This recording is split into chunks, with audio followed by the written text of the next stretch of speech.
saya selalu diajarin nggak ada yang tambah miskin dengan taking profit dan withdraw. Nggak ada yang tambah miskin. Nggak ada yang tambah miskin dengan taking profit dan kita withdraw duitnya. Kayak gitu. Karena kalau dulu ya pas masa-masa sendiri saya all in terus-terusan, nggak perlu withdraw gitu. Cuman kan sekarang sudah dewasa ya gitu. Sudah bukan mau berkeluarga ya, mau nikah dan segala macam, jadi harus lebih tanggung jawab. Jadi ya withdraw. Withdraw. Jadi sekarang udah sebagian juga ada yang di deposito gitu ya? Nggak deposito sih. Oh, bukan deposito? Iya, taruh di rekening, tapi itu masih dikit ya rekeningnya, tapi semua masih rata-rata di saham kayak gitu. Saham dalam bentuk cash. Kalau ada kesempatan bagus, siap nembak lagi kayak gitu. Cuman nggak se-all in dulu gila-gilaan. Gitu. Udah agak mikir juga sekarang. Betul, dan nggak pakai margin juga sama sekali. Udah nggak pakai margin sama sekali? Nggak pakai. Iya. Trauma. Iya sih, margin kalau jumlahnya gede gitu, kalau meleset ya repot juga kan. Udah kena 2 kali, udah kayaknya turun kena bunga. Betul. Iya. Ada pesan untuk anak-anak muda yang angkatan COVID atau setelahnya ini?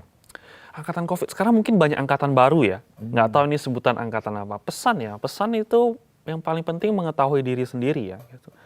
Kalau kita ikut-ikutan orang doang, ikutan heboh lah ya gitu, ikutan orang dan kita misalnya untung. Segala sesuatu yang kita nggak layak dapatkan akan suatu hari, suatu momen diambil balik. Menurut saya seperti gitu. Jadi lebih baik mengenal diri sendiri, pelajarin, wah kenapa sih dia bisa untung gitu. Temukan style sendiri daripada ikut-ikut doang. Ikutan, malahan sekarang momen-momen yang bahaya kayak gitu. Momen-momen bahaya dalam artian apa? Orang itu gampang untung tapi jadinya malas, nggak disiplin. Oh nanti juga naik, wah nanti juga untung lagi gitu. Tapi kan kita tahu kalau market nggak selamanya bisa naik gitu kan. Ada momen-momennya ada koreksi. Karena apa? Ya nggak ada yang tahu kayak gitu. Itu 1 billion question.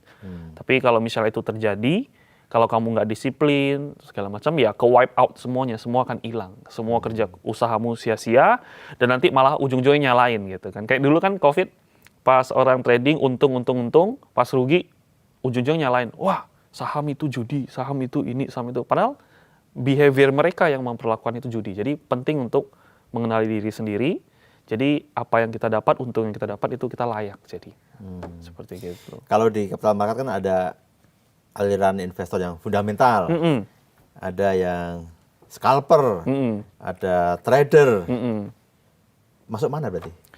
Saya kombinasi antara trader sama scalper kali ya. Lebih pendek ya? Iya, saya sebutnya looping gitu ya. Jadi looping loncat lah, kita loncat ke satu tempat lain kayak gitu. Jadi dulu saya pernah masain momen itu trader berapa tik TP gitu. Ujung-ujungnya kurang maksimal dan capek.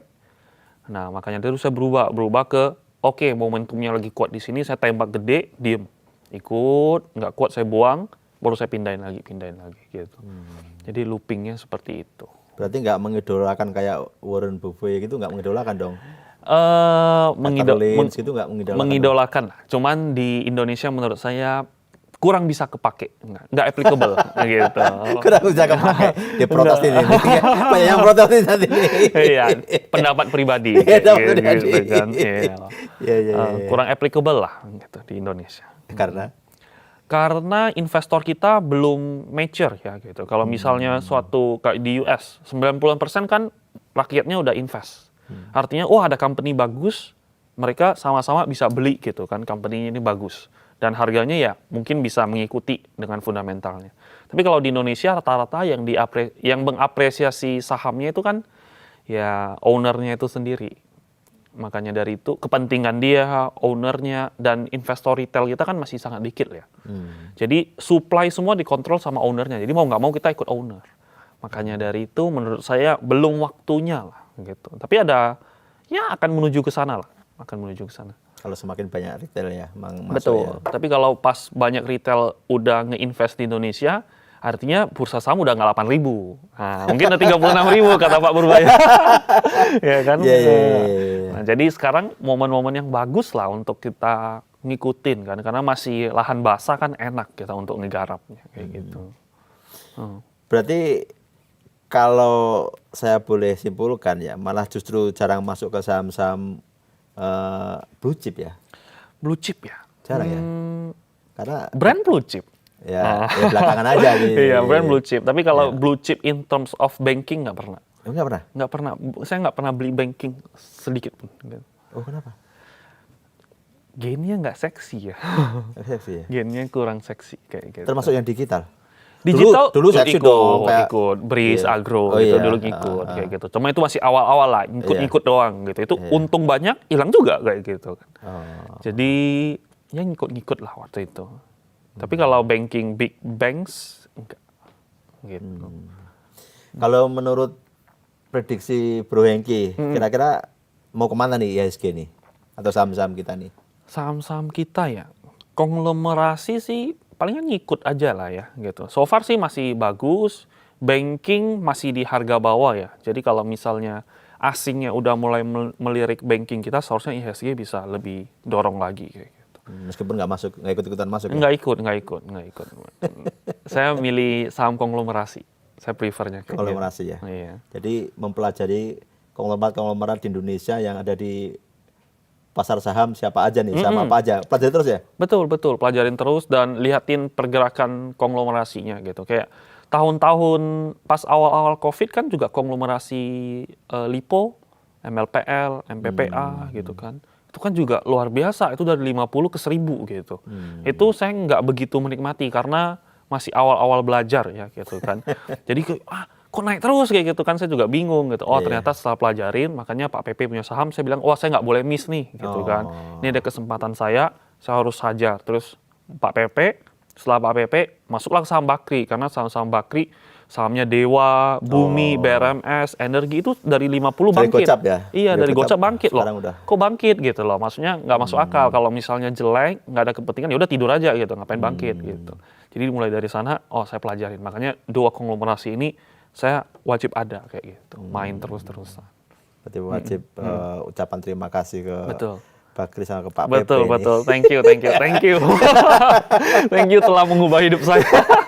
Mengubah hidup ya? Iya, mengubah hidup. Banyak orang hidupnya berubah kan karena saham-saham beliau kayak gitu. Iya. Kalau ada istilah Bro Hengki, Remora Trader ya? Betul. Apa sih itu? Remora Trader ya. Remora Trader itu dari ikan remora, Pak. Jadi kita ngikutin big whales gitu. Big whales-nya siapa? Ya smart money. Smart money-nya ya konglomerasinya kayak gitu. Misalnya Pak PP gitu kan. Kita kan tahu Pak PP beli kan biasa dia ada lapor kan. Kayak pas brand jatuh-jatuhnya, Pak PP kan beli pakai broker DX. Nah, jadi kita ikutin aja terus.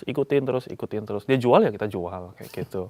Jadi benar-benar kita makan makanan sisaan dari para whales-nya, yaitu ya Pak PP, Pak Bakri seperti ikan besarnya gitu ya. Ikan besarnya, karena dia yang punya kekuatan untuk bergerak melawan arus pun dia kuat kayak gitu, karena dia kan besar kan. Sedangkan saya sebagai retail biasa gitu kan, bukan siapa-siapa, yang ngikut aja gitu.